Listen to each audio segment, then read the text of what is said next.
This is the switch that Colt said would derail one day.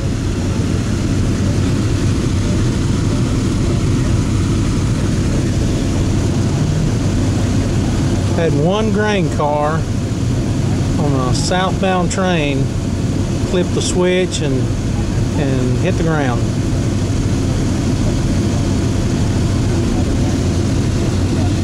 And looks like everybody with Norfolk Southern is here.